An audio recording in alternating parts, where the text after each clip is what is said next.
नमस्कार साथियों, यानी विविध संस्कृत के ऑनलाइन यूट्यूब चैनल में मैं अरविंद पारिक आपका पुनः हार्दिक स्वागत करता हूं। आज हमने जो चर्चा कर रहे थे मौर्य काल की जो कला है, संस्कृति है, इसके अलावा आर्थिक स्थिति है, व्यापारिक जो मार्ग है, उनकी हमने व्यापार जो था उन्नति स्थिति में था, उनके बारे में हमने चर्चा की थी पिछली क्लास में। अब हम चर्चा करेंगे जो व्यापारिक मार्ग है, भौतिक जो कला है, इसके अलावा मौर्यों का जो पतन है और अशोक के जो अभिलेख है। तो आइए बच्चों हम शुरुआत करते हैं। सबसे पहले बात करते हैं व्यापारिक मार्ग की। उस समय बड़ी ही उन्नत स्थिति में था मौर्य काल में, है ना। तो सबसे पहले व्यापारिक मार्ग में हम बात करते हैं आर्थिक और प्रशासनिक आवश्यकता है। तो भी रस्तों की हमें क्यों जरूरत पड़ती है? अपनी आर्थिक स्थिति, व्यापार हो व प्रशासनिक, है ना, इनके कारण हमें इनकी आवश्यकता पड़ती है और इनके लिए हम जो रास्ते हैं वो बनाते हैं, जरूरत पड़ती है। प्रमुख राजमार्ग के प्रथम मार्ग जो था, सबसे पहले इसकी बात करते हैं। ये प्रथम मार्ग जो था, ये उत्तरापथ जो था उससे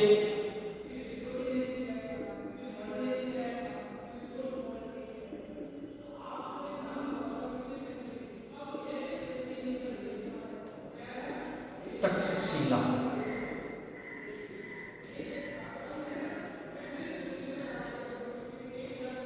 यहाँ जाता था ये उत्तरापथ पुष्कलावती तक, उत्तरापथ से तक्षशिला श्रावस्ती होते हुए ताम्रलिप्ति आने वाला जो मार्ग था, उत्तरापथ पुष्कलावती से तक्षशिला, श्रावस्ती, पाटलिपुत्र, श्रावस्ती, पाटलिपुत्र और आपका पाटलिपुत्र होते हुए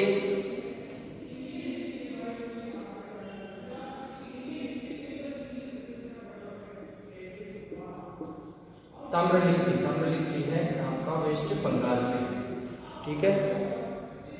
यह है सबसे महत्वपूर्ण मार्ग था, सबसे इंपॉर्टेंट रास्ता था, इंपॉर्टेंट वे था। वर्तमान में इसका नाम है जीटी रोड। और देखो ये थोड़ा सा आप ध्यान में रख लेना, क्योंकि ये क्वेश्चन पूछा गया था कि जीटी रोड का निर्माण किसने करवाया था।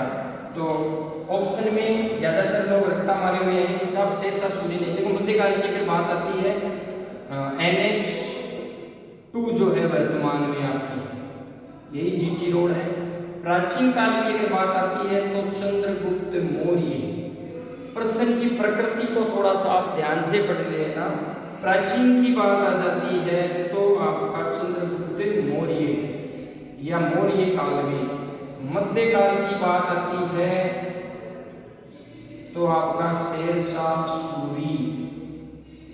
और ऑप्शन दोनों आएंगे नहीं, अगर ये ऑप्शन में आता है, ये नहीं आता है तो आपका राइट ये होगा, ये नहीं आता है ऑप्शन में ये आता है तो आपका राइट होगा शेरशाह सूरी। जीटी रोड वर्तमान जो NH2 है वो वाला मार्ग जो है ये था। और ये सबसे प्राचीन भारत का सबसे लंबा व्यापारिक मार्ग था। ये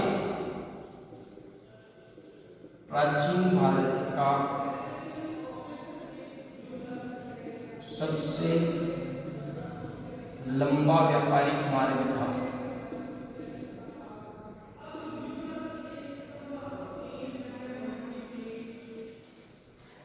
फिर बात करते हैं दूसरा मार्ग, ये पश्चिम से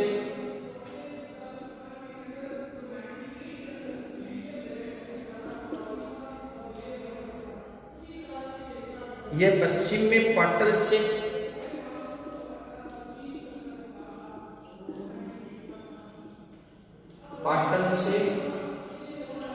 पूर्व में कौशाम्बी के समीप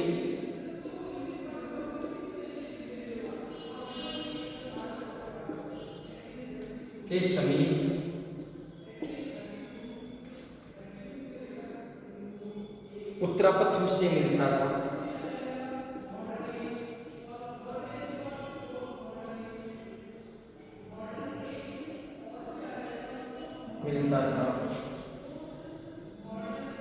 तीसरे मार्ग की बात करते हैं, तो तीसरा जो मार्ग था वो था दक्षिण में प्रतिष्ठान से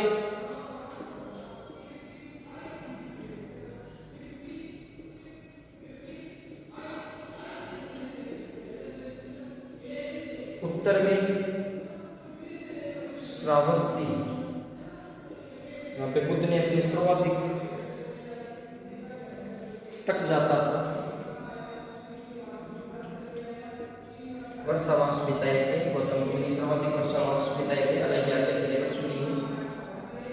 चतुर्थ मार्ग की बात करते हैं तो ये बरगुगत से उज्जैन होते हुए, बरगुगत गुजरात में हो गया, बरगुगत से उज्जैन होते हुए मथुरा भगवान कृष्ण की पूजा होती है मथुरा में, तक जाता था,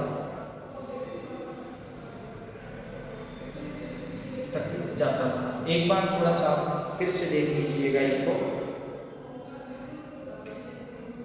मेगास्थनीज की जो इंडिका है,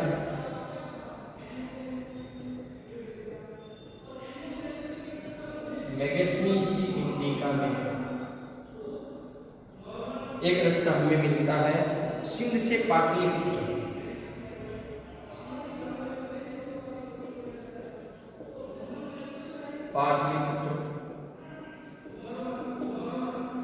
का मार्ग का उल्लेख मिलता है। एक बार चर्चा कर लेते हैं। व्यापारिक जो मार्ग थे वो आर्थिक या प्रशासनिक स्थिति को देखते हुए बनाए जाते थे, है ना। प्रथम मार्ग था ये उत्तरापथ पुष्कलावती से तक्षशिला, श्रावस्ती, पाटलिपुत्र होते हुए ताम्रलिप्ति, ये वर्तमान में वेस्ट बंगाल जो है वो तक जाता था। सबसे महत्वपूर्ण रास्ता था, वर्तमान में इसे जीटी रोड, और जीटी रोड का निर्माण मध्यकाल में सहसा सूरी ने करवाया था। इस समय इसे NH2 कहते हैं। प्राचीन भारत का सबसे लंबा व्यापारिक मार्ग था। दूसरे मार्ग की बात करते हैं, ये पश्चिम से पाटन से पूर्व तक था और कौशाम्बी के समीप उत्तरापथ से मिलता था, इसमें मिल जाता था। तीसरे की अगर बात करते हैं, दक्षिण में प्रतिष्ठान से उत्तर में श्रावस्ती तक जाता था। चतुर्थ की बात करते हैं तो बरगुगत से उज्जैन होते हुए मथुरा तक जाता था। मेगास्थनीज की इंडिका में एक हमें रास्ता मिलता है सिंध से पाटलिपुत्र का मार्ग का उल्लेख हमें मिलता है। अब हम बात करते हैं मौर्यकालीन जो कला जो थी, जिसका बौद्धिक जो स्वरूप था उसकी, और एक जो अभिलेख है उसके बारे में अभी हाल ही में फर्स्ट ग्रेड में आया था, RS 2012 का प्री का उल्लेख था। ये पूछा गया था कि किस पे किसकी आकृति है, जैसे संकीसा वाला था, है ना। तो संकीसा की बार जो व्याख्या था वृक्षा जो थी इसका था, हाथी का चित्र था। अभी फर्स्ट ग्रेड का था जो जीके का जो पेपर था उसमें थर्ड में देख लेना। और RS 2012 थी प्री,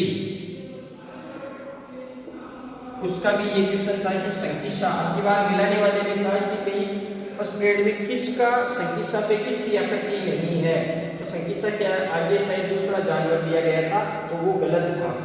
4 ऑप्शन दिए गए थे। ये RS प्री 12 में सीधा का सीधा पूछा गया था कि संकीसा पे किस पशु की आकृति है, तो हाथी की थी। ठीक है। मौर्यकालीन भौतिक संस्कृति हेडिंग डालने का, मौर्यकालीन भौतिक संस्कृति का विस्तार, मौर्यकालीन भौतिक संस्कृति का विस्तार। मौर्य काल में भौतिक जो विस्तार है, लोहे का उपयोग हो गया था। देखो सबसे इंपॉर्टेंट चीज,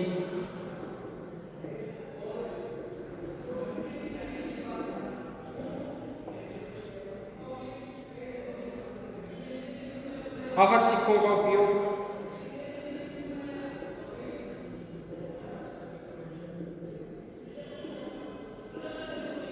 और एक विशेषता आर्ट में पूछी कि जो मृद भांड थे वो मौर्य काल में कैसे थे। आर्टेट जो फर्स्ट हुई थी उसमें पूछा गया था ये, इसका अर्थ होता है उत्तरी कालीन चमकीले मृद भांड, अंग्रेजी में NBPW। आर्टेट में ये पूछा गया था, तो ये ध्यान में रख लेना कि मौर्य काल में पक्की ईंटों का और मंडल कूपों का उपयोग, पक्की ईंटों व मंडल कूपों का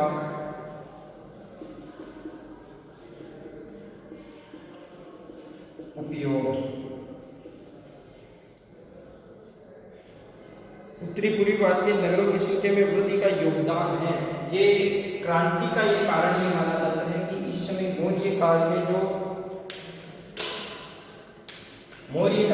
ये परिवर्तन हो गए थे, लोहे का प्रचुर मात्रा में उपयोग हो गया था, आहत सिक्कों का उपयोग होने लग गया था, जो हमने पंचमार्क सिक्के भी नहीं कहते हैं, पंचमार्क में टप्पा मार कर चर्चा कर लेते हैं। ये NBPW आर्टेट का प्रश्न भी अब की बार भी आ सकता है ना, कि उत्तरीकालीन चमकीले जो मृद भांड है ना, ये मौर्यकालीन मृद भांडों की विशेषता थी NBPW, उत्तरीकालीन चमकीले, और पक्की ईंटों और मंडल कूपों का उपयोग, और इसके कारण ये भौतिक संस्कृति का प्रमुख रूप से विस्तार होता है, जिसका कारण ये माना जाता है। फिर हम बात करते हैं कि मौर्य काल के जो NBPW थे ये हो गए अपना उड़ीसा में शिशुपालगढ़। शुरू में हमने चर्चा की थी, उस समय मैंने बताया था उड़ीसा में है एक स्थान है शिशुपालगढ़, ठीक है। और दूसरा है चंद्रकेतुगढ़। अब की बार इसका ये क्वेश्चन आ सकता है चंद्रकेतु, अब की बार अपना आर्टेट का रीट का ये क्वेश्चन हो सकता है, क्योंकि फर्स्ट में अगर ये पूछा गया है तो यहाँ से क्वेश्चन अगला हमें पूछ सकते हैं कि उड़ीसा में शिशुपालगढ़ व चंद्रकेतुगढ़, ये बंगाल में है। चंद्रकेतुगढ़ जो है ना, बंगाल में चंद्रकेतुगढ़ मृद भांडों के उत्खनन की दृष्टि से, मृद भांडों की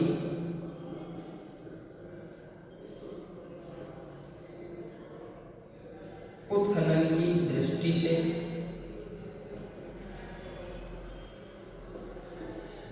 महत्वपूर्ण थे। ये मौर्यकालीन भौतिक संस्कृति का विस्तार अपना हो जाता है। ये जो मंडल कूप है ये इन्हें रिंग वैली के निर्माण में पानी के लिए नदी तट पर ना सकिया वगैरह उसकी तरह ये खींचा जाता था। ये अपना ध्यान में रखना कि मंडल कूप अगर नाम आता है और ऑप्शन में अपना मौर्य काल होता है तो वो टिक कर दीजिएगा, क्योंकि इस समय हो जाता है। फिर आप लिखिएगा मौर्यकालीन कला।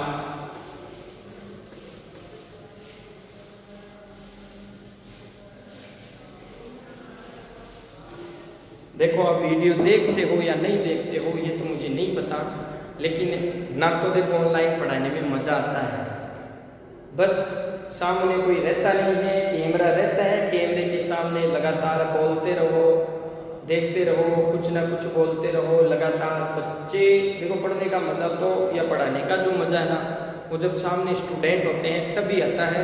हालांकि पढ़ाने को तो हम पढ़ा रहे हैं, आप घर पे कितना पढ़ते हो वो तो मैं नहीं जानता, लेकिन मुझे नहीं लगता कि आप पूरा वीडियो देखते हो। ये नहीं मेरा नहीं, किसी का भी लोग नहीं देखते हैं। वर्तमान समय में टाइम किसके पास है, भारत में समय की तो वैसे ही कमी है, लेकिन फिर भी ऑनलाइन में देखो मज़ा नहीं आता है पढ़ाने का।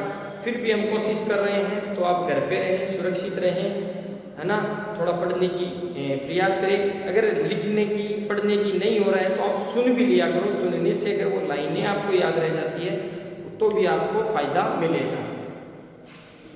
बात करते हैं मौर्यकालीन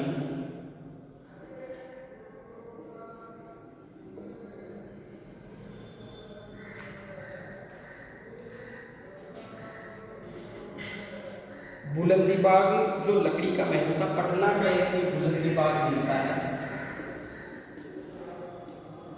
पटना का बुलंदी बाग लकड़ी का महल था, लकड़ी का महल। मौर्यकालीन लकड़ी का महल मिला है। पटना के समीप जो कुम्हार गांव में, एक पटना के पास कुम्हार गांव है, कुम्हार गांव, ये मौर्यकालीन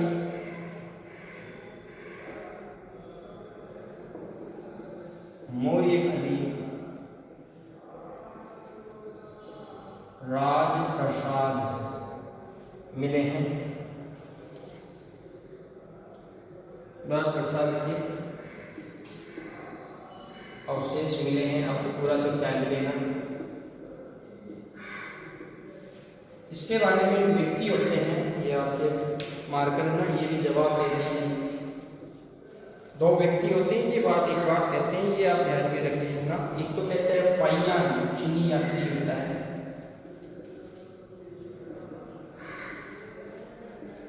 ये कहता है, फाइयान ये कहता है कि यह राजप्रसाद मानव कृति नहीं है, कि ये मनुष्य के द्वारा मानव कृति, शॉर्ट लिख रहा हूं मैं, मानव कृति नहीं है, देवताओं द्वारा निर्मित है, देवताओं द्वारा निर्मित है। एलियन ये कहता है, दोनों की बात ध्यान में रखनी है आपको, फाइनल की। एलियन ये कहता है कि ये राजप्रसाद शान शौकत का मुकाबला, की शॉर्ट लिख लो, इनकी शान शौकत का मुकाबला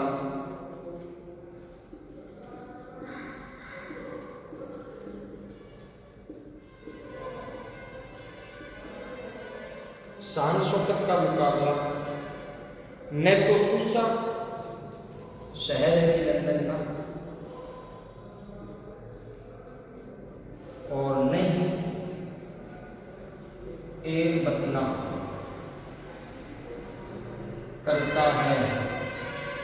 एलियन ये बात कहता है कि नहीं कर सकते या नहीं करता है। इतने सुंदर है ये जो बुलंदी का, जो लकड़ी का जो महल है, जो राजप्रसाद जो मिले हैं, उनकी बात चल रही है। अशोक के जो, अब हम बात कर लेते हैं उनके जो अशोक के अभिलेख वगैरह इनकी, ये पटना का जो बुलंदी का बाग है, ये किसका बना हुआ है, ये ध्यान में रखना भाई, पूछा गया है ये किसका बना हुआ है।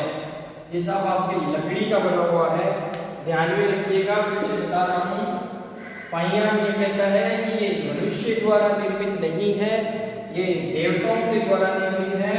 और आपका एलियन ये कहता है कि साहब ये सुसा और एक बेतना जो है उनसे भी ज़्यादा अच्छा है। अशोक के जो मौर्य काल सर्वश्रेष्ठ जो थे वो एकास्मक पत्थर से बनाए गए हैं।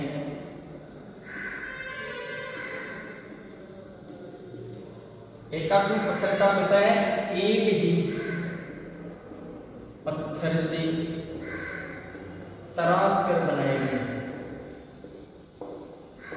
ये खास बात थी, एक ही पत्थर से, ठीक है ना। और अशोक के जो स्तंभ है वो उत्तर प्रदेश के कहाँ मिले हैं, उत्तर प्रदेश का जो चुनार है, जगह का ध्यान रखना, चुनार के बलुआ पत्थर के बने हुए हैं, मिर्जापुर में है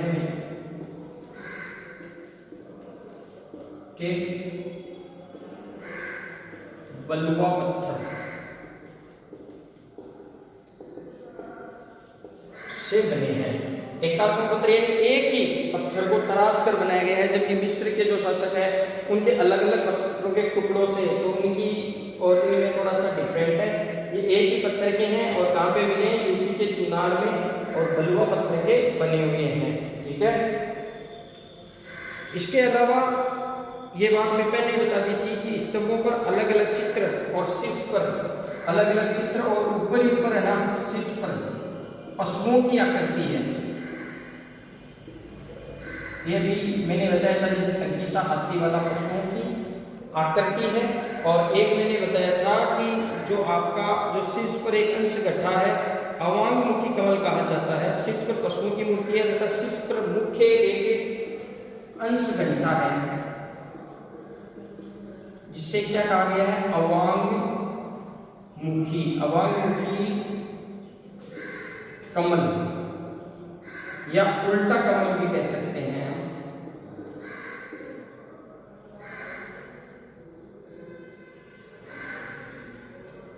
इस प्रकार से, इस प्रकार उल्टा कमल है। कमल होता है अपना ऐसे,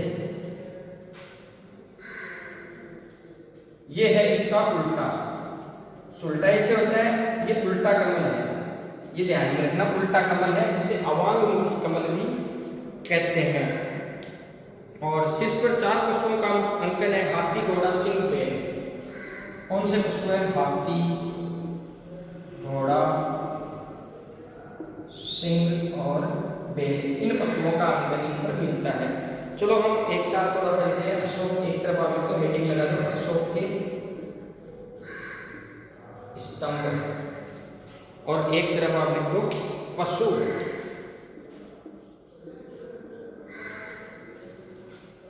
पशु सबसे पहले आप लिखो सारनाथ स्तंभ।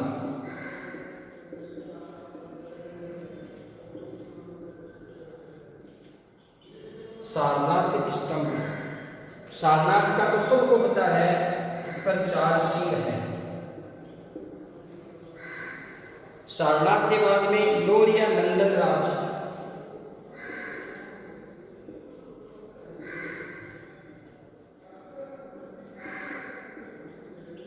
इस पर 1 सिंह है। इसके बाद में हमें मिलता है रामपुरवा स्तंभ।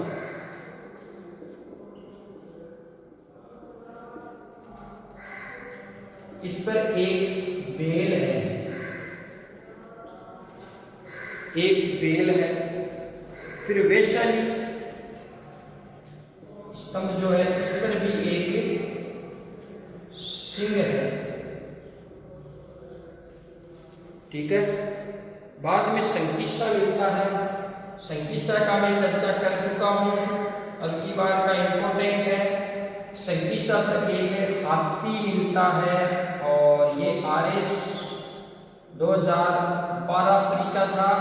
और अभी व्याख्याता भर्ती परीक्षा फर्स्ट ग्रेड जो थी उसके जीके का पेपर में भी ये आया था। संकीसा जो था, इस पर एक हाथी का चित्र मिलता है, तो अब की बार का ये क्वेश्चन आ सकता है। फिर सांची, सांची पर फिर क्या है आपके 4 सिंह हैं। ये थोड़ा सा आप ध्यान में रख लीजिएगा कि इस पर क्या है, 4 सिंह है। फिर रामपुरवा के दूसरे स्तंभ लेख पर एक हाथी को बिठाया गया है। रामपुरवा का जो दूसरा स्तंभ है उस पर एक हाथी को बिठाया गया है। अब आप लिखिएगा, ये ध्यान में रखिएगा, एक बार लिख लेना। सारनाथ वाले में 4 सिंह है, लौरिया नंदराज में 1 सिंह है, रामपुरवा पे 1 बेल है, वैशाली वाले में 1 सिंह है, Sankisa very very very important है, 1 हाथी, RS 12 और फर्स्ट ग्रेड में कहता परीक्षा जो की बात हुई थी इसमें आया हुआ था।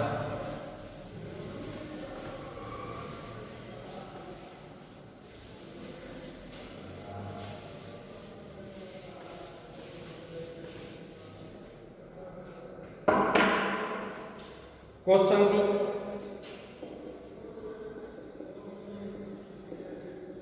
रामपुरवा,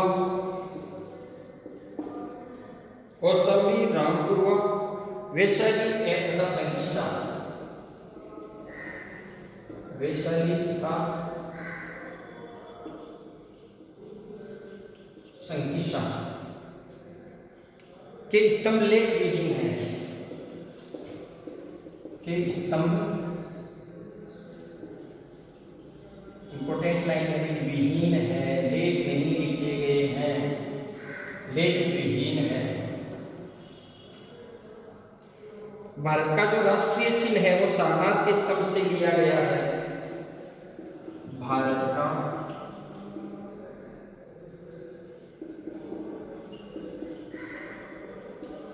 जो राष्ट्रीय चिन्ह है वो किससे है?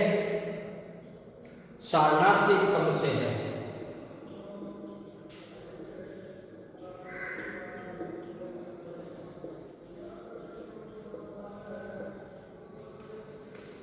सारनाथ के स्तंभ से है। फिर बात आती है आपकी, और सारनाथ स्तंभ से लिया गया है, इस चक्र में मूलतः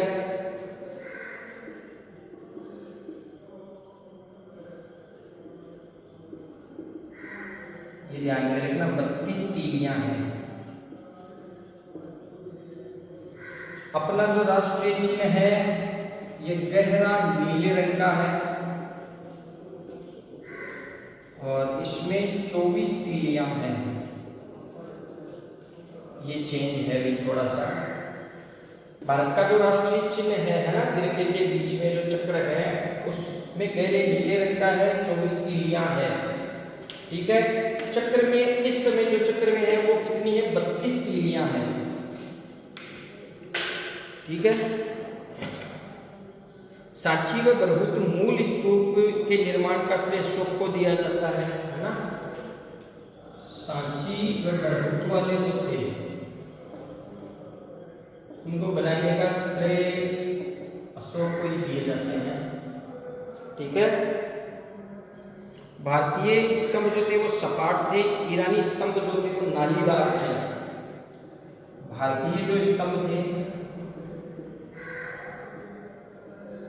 सपाट थे,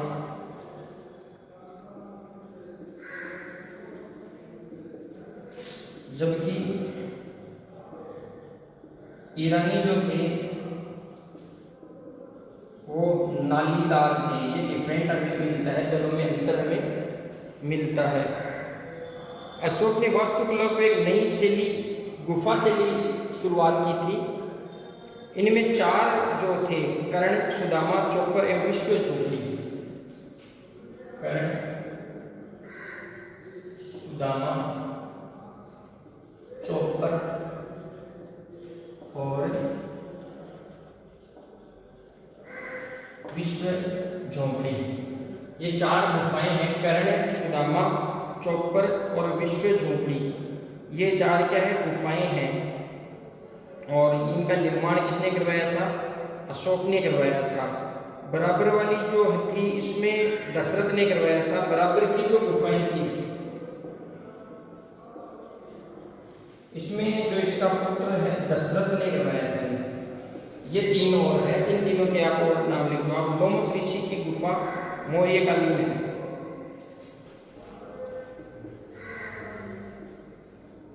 लोमस ऋषि की गुफा जो थी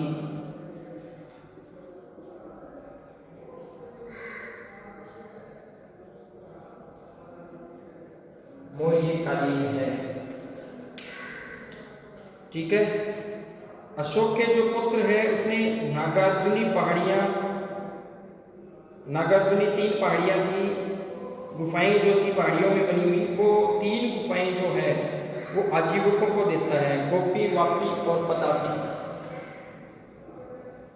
गोपी, वापी और पदातिक किसको देता है? गुफाएं किसकी बनाई गई थी? दशरथ, अशोक का पुत्र था।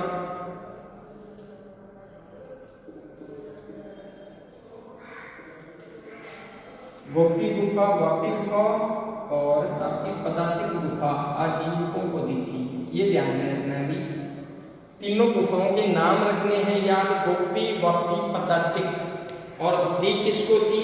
आजीविकों को। देने वाला कौन था? दशरथ, जो कि अशोक का पुत्र था। ये सब आपकी हो गई कला। अब अपनी कल की जो एक कक्षा है 30 या 40 मिनट की 2 जो कक्षाएं हैं, उन 2 कक्षाओं में अपना जो मौर्य काल है वो कंप्लीट हो जाएगा। कल की जो 2 कक्षाएं होगी उन कक्षाओं में अपना जो मौर्य काल है वो समाप्त हो जाएगा। उसके बाद में हम जो रीट का अगला जो टॉपिक है गुप्त काल पढ़ेंगे या भारतीय समाज, दोनों में से एक टॉपिक को पढ़ेंगे। तब तक के लिए धन्यवाद।